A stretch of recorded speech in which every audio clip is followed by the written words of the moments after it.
Le passage d'aujourd'hui est Genèse, chapitre 27, versets 30 à 40. Lisons-le ensemble. Isaac avait fini de bénir Jacob, et Jacob avait à peine quitté son père Isaac, qu'Ésaü, son frère, revint de la chasse. Il fit aussi un mets, qu'il porta à son père, et il dit à son père, « Que mon père se lève et mange du gibier de son fils, afin que ton âme me bénisse. » Isaac, son père, lui dit, « Qui es-tu » Et il répondit, « Je suis ton fils aîné, Ésaü. » Isaac fut saisi d'une violente émotion, et il dit, « Qui est donc celui qui a chassé du gibier et me l'a apporté? J'ai mangé de tout avant que tu vinsses, et je l'ai béni, aussi sera-t-il béni. » Lorsqu'Ésaü entendit les paroles de son père, il poussa de forts cris, pleins d'amertume, et il dit à son père, « Bénis-moi aussi, mon père. » Isaac dit, « Ton frère est venu avec ruse, et il a enlevé ta bénédiction. » Ésaü dit, « Est-ce parce qu'on l'a appelé du nom de Jacob qu'il m'a supplanté 2 fois? Il a enlevé mon droit d'aînesse, et voici maintenant qu'il vient d'enlever ma bénédiction. » Et il dit, « N'as-tu point réservé de bénédiction pour moi ?» Isaac répondit et dit à Ésaü, « Voici, je l'ai établi ton maître, et je lui ai donné tous ses frères pour serviteurs, je l'ai pourvu de blé et de vin. Que puis-je donc faire pour toi, mon fils ?» Ésaü dit à son père, « N'as-tu que cette seule bénédiction, mon père? Bénis-moi aussi, mon père. » Et Ésaü éleva la voix et pleura. Isaac, son père, répondit et lui dit, « Voici, ta demeure sera privée de la graisse de la terre et de la rosée du ciel, d'en haut. Tu vivras de ton épée, et tu seras asservi à ton frère. Mais en errant librement çà et là, tu briseras son joug de dessus ton cou. » Le passage d'aujourd'hui commence au verset 30. Isaac avait fini de bénir Jacob. Cette courte phrase renferme une signification immense, car elle signifie que Jacob, le deuxième fils d'Isaac, a trompé son père et a reçu à sa place la bénédiction que devait recevoir le fils aîné, Ésaü. Isaac avait dit à Ésaü de chasser et de lui préparer un plat savoureux. Mais, pendant qu'Ésaü était à la chasse, Jacob a préparé le plat, s'est déguisé en Ésaü et s'est présenté à Isaac avant lui. Et il a reçu toute la bénédiction que son frère aurait dû recevoir. Puis, Jacob s'est éloigné d'Isaac et est sorti. Juste après, la seconde moitié du verset 30 continue ainsi. Et son frère Ésaü revint de la chasse. De retour de la chasse, Ésaü prépara un plat savoureux et se rendit auprès de son père Isaac. Et dans l'attente de recevoir la bénédiction de son père, il lui demanda de manger et de le bénir. Mais à ce moment-là, les paroles d'Isaac furent « Qui es-tu » Et réalisant que c'était le vrai Ésaü, il trembla de peur. Il dit à Ésaü, « Quelqu'un est venu avant toi, je l'ai béni et il sera béni. » Alors Ésaü s'écria, « Mon père, bénis-moi aussi, moi aussi. » Et il pleura à grands cris. Mais Isaac lui dit que rien ne pouvait être fait, car son jeune frère avait déjà reçu la bénédiction à sa place.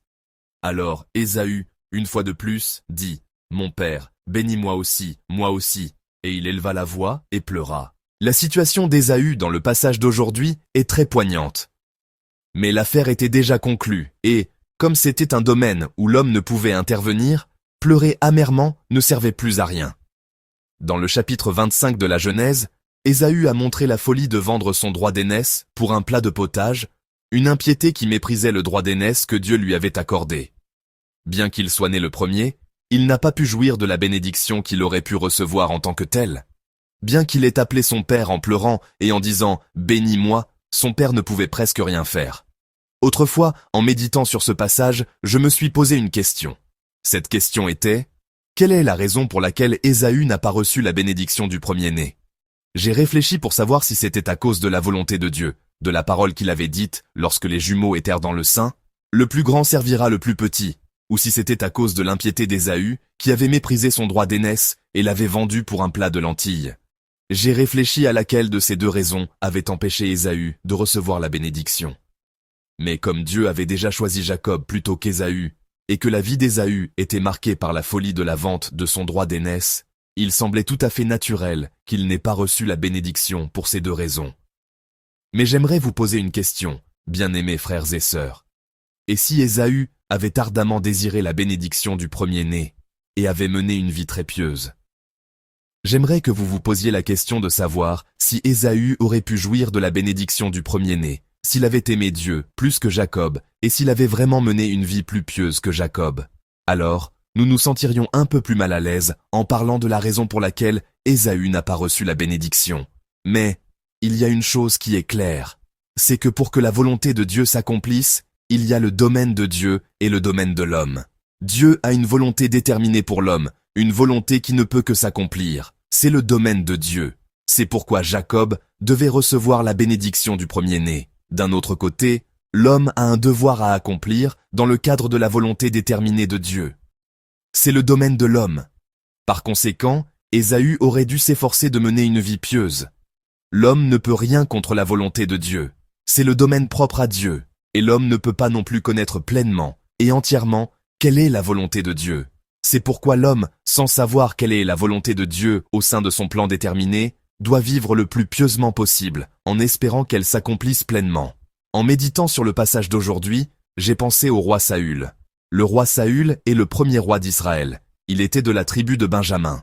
Mais si l'on connaît Genèse chapitre 49, verset 10, on ne peut qu'être quelque peu perplexe quant au fait que Saül soit devenu roi. Je vais lire Genèse chapitre 49, verset 10.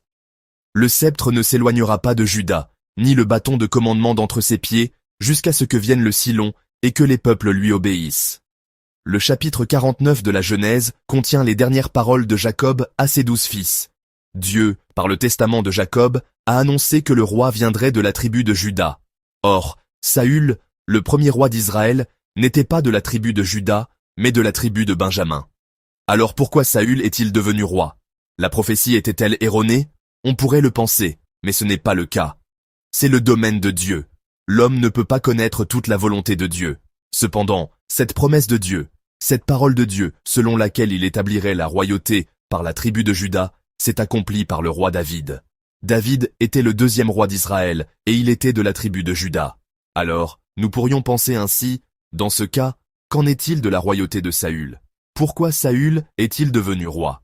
On pourrait avoir la pensée inconfortable que, puisque Dieu avait prédestiné la royauté à la tribu de Juda, le roi Saül n'a existé que temporairement, comme un brouillard, comme un simple bouche-trou avant l'apparition de David. Mais ce qui est certain, c'est que Dieu, conformément à sa promesse, a établi une royauté éternelle par David, qui était de la tribu de Juda. Cependant, nous devons comprendre clairement que Dieu avait aussi un plan pour Saül, par l'intermédiaire du roi Saül. Lisons 1 Samuel chapitre 13, versets 13 et 14. Samuel dit à Saül, « Tu as agi en insensé, tu n'as pas respecté le commandement que l'Éternel, ton Dieu, t'avait donné. L'Éternel aurait affermi pour toujours ton règne sur Israël, mais maintenant ton règne ne durera pas. L'Éternel s'est choisi un homme selon son cœur, et il l'a désigné pour être le chef de son peuple. C'est parce que tu n'as pas respecté ce que l'Éternel t'avait ordonné. » Ce sont les paroles que Samuel a adressées au roi Saül. Samuel avait dit qu'il viendrait après une semaine et avait demandé au roi Saül d'attendre. Mais le roi Saül, au milieu de la guerre, a eu très peur et, comme Samuel n'arrivait pas après une semaine, il n'a plus pu attendre et a offert lui-même le sacrifice, bien qu'il fût roi. C'est alors, juste après qu'il eut offert le sacrifice, que Samuel est arrivé. Et, voyant le roi Saül offrir le sacrifice, l'a réprimandé avec les paroles que je viens de lire. Ces paroles sont vraiment étonnantes et incroyables. C'est que Dieu avait préparé un royaume éternel par le roi Saül. Bien que Dieu ait dit qu'il établirait la royauté, une royauté éternelle, par Juda, par la tribu de Juda, il avait aussi ce plan extraordinaire par le roi Saül de la tribu de Benjamin, qui n'était pas de Juda. Mais ce plan indiciblement extraordinaire a été anéanti par la désobéissance de Saül. Ainsi, l'homme ne peut pas connaître toute la volonté de Dieu. La seule chose certaine, c'est que Dieu a sa volonté et qu'il l'accomplit dans son domaine. Et l'homme doit accomplir fidèlement le devoir qui lui incombe en tant qu'homme. Mais Saül n'a pas pu le faire et n'a pas fait de son mieux dans son devoir de roi. C'est pourquoi il n'a pas pu jouir de ce plan béni d'une royauté éternelle que Dieu avait préparé. Dans le passage d'aujourd'hui, Dieu a dit qu'Ésaü servirait Jacob. C'est le domaine de Dieu. C'est une chose que l'homme ne peut changer, qui doit inévitablement s'accomplir. Mais Ésaü aurait dû faire de son mieux dans le domaine de l'homme. Il n'aurait jamais dû commettre la folie de céder son droit d'aînesse pour un plat de lentilles. Et se marier avec des femmes qui ne craignaient pas Dieu, cette impiété n'est pas non plus ce que Dieu désire. Si Ésaü avait fait de son mieux dans le domaine de l'homme, dans ce qu'il pouvait faire, même si Jacob avait reçu la bénédiction du premier-né, Dieu aurait pu lui montrer une autre bonne volonté, comme il l'a fait pour le roi Saül. J'aimerais que nous réfléchissions à cela en cette aube. Il en va de même pour nous. Dieu a un plan extraordinaire pour nous. C'est le domaine de Dieu. Nous ne pouvons pas connaître toute la volonté de Dieu et nous ne pouvons rien y faire. C'est le domaine exclusif de Dieu, que seul Dieu planifie et que seul Dieu accomplit. Nous devons prier pour que cette volonté s'accomplisse. Et nous devons faire notre travail. Nous devons faire de notre mieux dans le domaine qui nous appartient. Nous devons vivre la journée d'aujourd'hui avec piété et fidélité, avec la foi et l'attente que Dieu accomplira de bonnes choses pour nous. Alors, Dieu nous accordera sa grâce, agira par notre intermédiaire et recevra la gloire. Bien-aimés frères et sœurs, ce matin, en pensant à cette parole, j'aimerais que nous prenions cet engagement. Plus que tout, que la volonté de Dieu soit faite. Nous ne pouvons pas savoir avec certitude ce qu'elle est, mais nous savons que Dieu a une volonté définie pour la journée d'aujourd'hui, et nous prions pour que cette volonté s'accomplisse pleinement.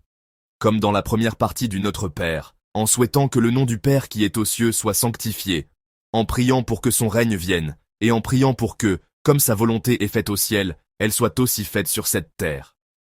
Et nous, dans cette vie que Dieu nous a donnée aujourd'hui comme un cadeau, nous vivons de manière vraiment honnête et droite. Nous faisons de notre mieux dans notre vie, en espérant que Dieu notre Père, qui nous aime et a un plan extraordinaire pour nous, nous accordera son bon plan et l'accomplira par notre intermédiaire. J'espère qu'en cette aube, en ce moment, nous prierons pour que la volonté de Dieu s'accomplisse pleinement et pour que nous puissions vivre une journée qui plaît à Dieu en demandant la force et la capacité de le faire. Et ainsi, j'espère ardemment qu'aujourd'hui sera un jour où la volonté de Dieu s'accomplira et où, par notre intermédiaire, Dieu agira et recevra la gloire, une grâce si précieuse.